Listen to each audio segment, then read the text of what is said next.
permet la prière, l'union à Dieu.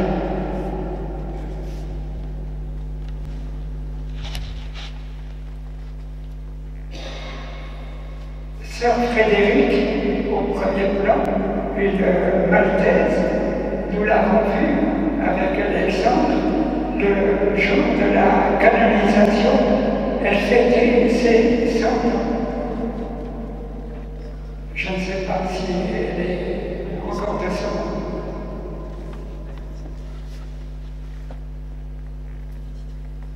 « 54 vœux perpétuels.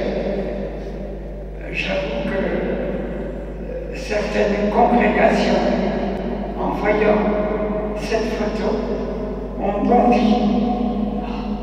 Comment fait-elle?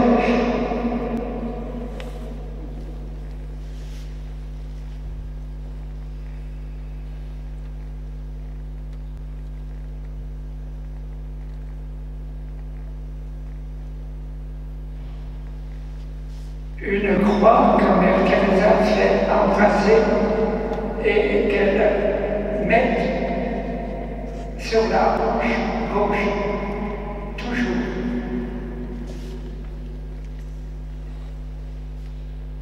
Après la célébration des vœux, la danse pour les accueillir à la maison mère, la danse des vierges sages et des vierges folles est folle, celle qui ne réussit pas à garder sa bougie allumée.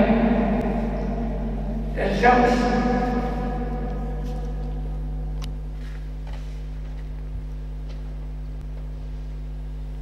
La lessive, tôt le matin, comme il n'y a pas beaucoup de lessive, pas d'eau chaude, on tape le sac à la bonne indienne et ça le lave plus ou moins.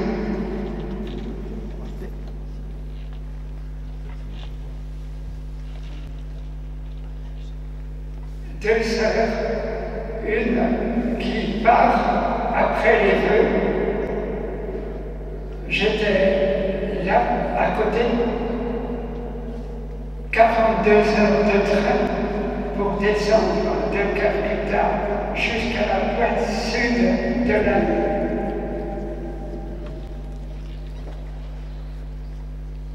En 2 heures, les sœurs doivent être disponibles. Une voiture qui les emmène au train.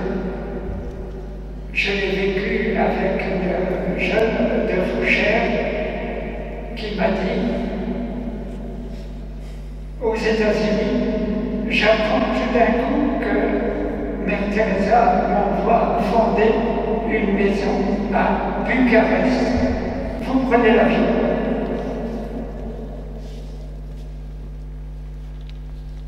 Ce petit sac, je l'ai tenu à l'Élysée pendant que Mère Teresa était chez Monsieur le Président. Je tenais son sac lourd de courrier auquel elle répond dans l'avion.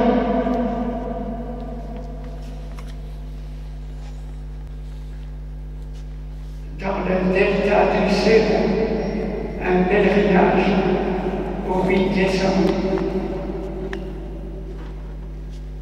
On vient en famille. Un des pères de famille m'a dit: le premier vendredi du mois, nous quittons notre maison à 2 heures du matin pour ne pas manquer la messe dans la paroisse où sont les sœurs.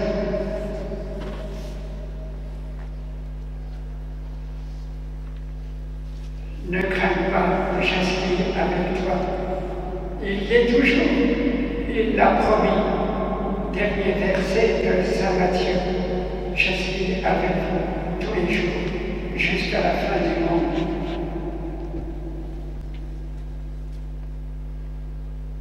Numéro 1 et numéro 2 à cette époque. une jeune Française de Romans, dans l'Isère. Je ne sais pas où elle est.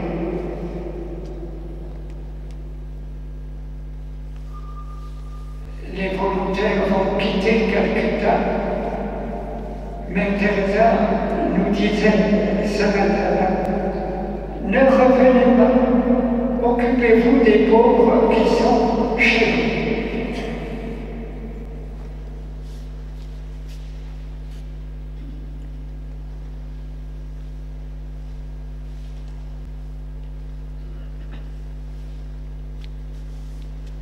Une Allemande, docteur en médecine, la seule que Mère Teresa écoutait au point de vue médical. Des jeunes laïcs qui viennent voir si ça pourrait être leur vie. On les appelle comme ainsi. Viens et vois, comme l'évangile de Nathanaël.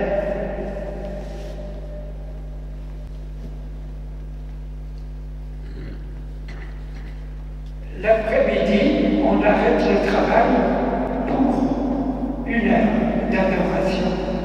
Nous ne sommes pas des travailleurs sociaux. Nous sommes là pour étancher la soif de Jésus dans les pauvres.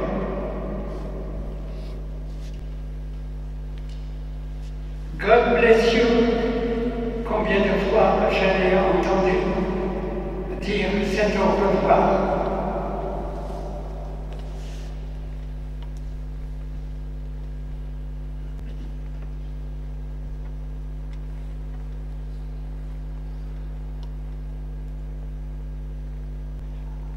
Elle m'avait invité au prix Nobel. C'était grandiose. En entrant, la surprise, la prière et son discours, j'ai retenu au moins deux thèmes. Le partage. Un jour, à la Maison Mère, elle reçoit un fond de sac de riz. Elle part toujours, tout de suite, chez des voisins, et s'aperçoit que la femme avait fui la maison. Elle revient en disant, nos voisins non plus, n'ont rien. Alors, j'ai partagé ce que vous m'avez donné. Et puis, deuxième point, qui a créé un silence parmi les diplomates accrédités en Norvège. Elle a tonné contre l'avortement. Une vie vaut une vie.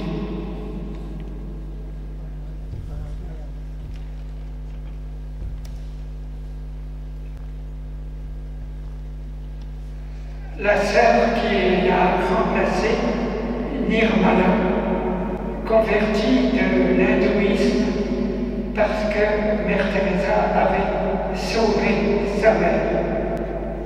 Elle s'est dit rapidement, il y a de la charité chrétienne pour ça.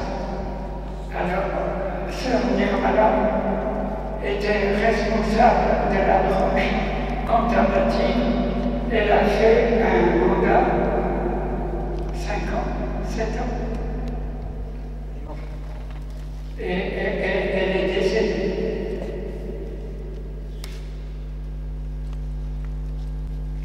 Et c'est la dernière photo, et surtout, maintenant Christian fait ce qu'il veut, parce qu'il m'a demandé tout à l'heure, moi ce que je compte, c'était les questions des gens pour répondre aux questions, parce que des fois je ne sais pas trop quoi dire. Donc maintenant, c'est surtout à vous de poser vos questions au Père Christian par rapport à Mère Teresa, au missionnaire de la charité, pour que le Père Christian puisse y répondre au mieux par rapport aux photos qu'il a pu prendre, ce qu'il pourra vous partager. Je pourrais moi aussi éventuellement y répondre si ça donne son correspondre à certaines choses que j'ai pu dire. Donc voilà, maintenant c'est à vous la parole pour C'est à vous la parole pour poser des questions au Père Christian, qui donc, il n'a pas précisé les dates, mais c'est entre 1977 et 1991, si je ne me trompe pas. 77 à 91. 77 à 91. Tu as été référé. Voilà, c'est ça. 14 ans.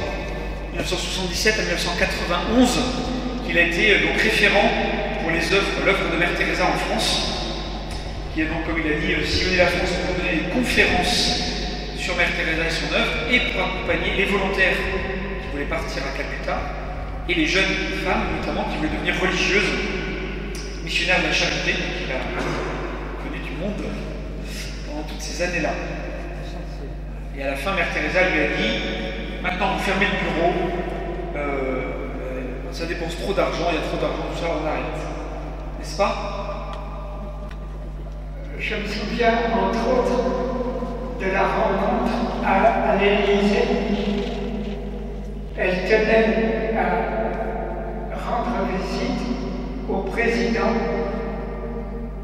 chez qui elle avait fondé une maison.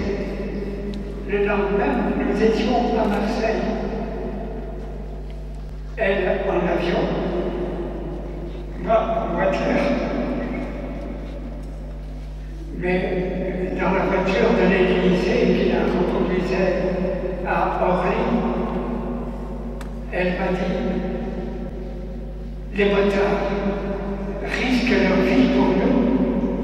On va dire le chapelet pour eux. Et dans la voiture de l'Élysée, nous avons dit le chapelet. Le chauffeur s'est retourné en se demandant ce qui se passait. Et puis, en arrivant à Orly, c'est toujours sa délicatesse. Père, demandez donc aux motards combien ils ont d'enfants. 2, 4. Je les bénis tous. Quand j'ai traduit, il y en a un qui a pleuré. Et puis, je les ai remerciés, ils sont rentrés à l'Élysée. Et nous, dans la voiture de l'Élysée.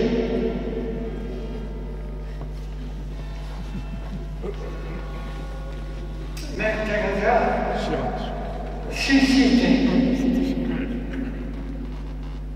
sa référence, c'est toujours le surnaturel. Combien de fois, j'allais dire, elle nous a montré à nous, occidentaux, que nous avons perdu le secret de la référence à Dieu. C'est elle qui demandait de prier. Il y a une anecdote d'une religieuse, leur rythme de vie est quand même, c'est dense, hein. Et une religieuse qui vient voir Mère Teresa et qui lui dit: ma mère, vous savez, on a, entre le soin des malades, la lessive, le ménage, tout ce qu'il faut faire, on n'a plus le temps. Est-ce que vous pourriez réduire l'adoration d'une demi-heure pour nous donner plus de temps? Et Mère Teresa a dit: on va mettre une demi-heure d'adoration en plus. Parce que c'est ça le plus important, c'est le Seigneur Jésus, l'adoration, et puis on trouvera le temps pour le reste. Mais le plus important, c'est ça, vous voyez. Donc c'est pour ce que disait le Père Dallot, c'est vraiment la référence surnaturelle au Christ qui est première, et de là irradie, ça irrigue tout le reste de la vie et du travail et de la vocation des sœurs à sa suite. Pas de questions? Ah, une question. J'arrive.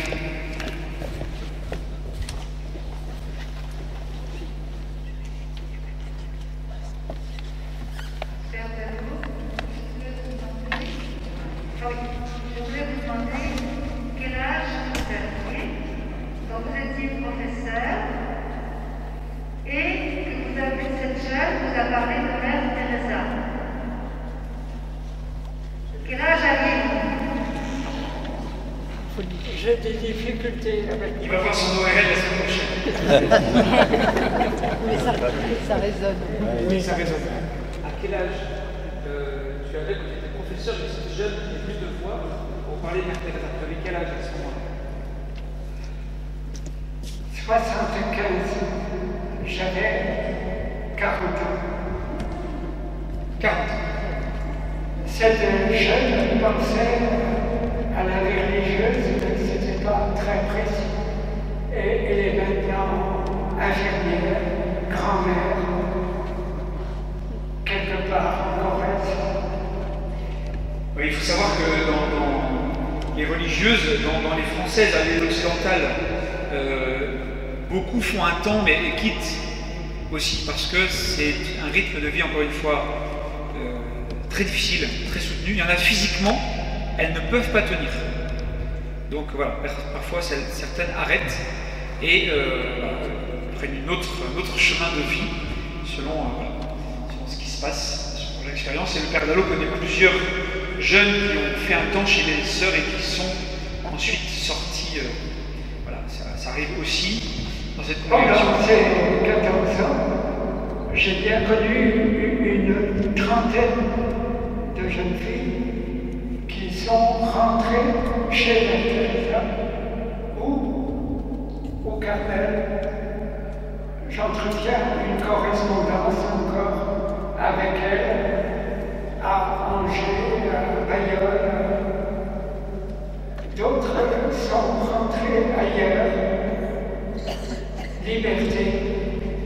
Je garde contact avec elles.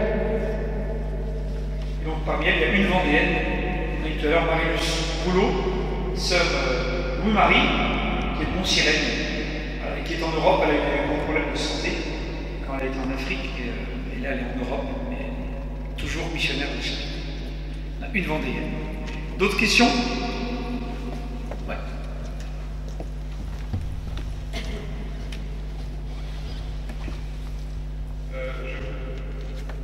Je voudrais savoir si c'est une œuvre en développement actuellement, l'œuvre de Père Teresa.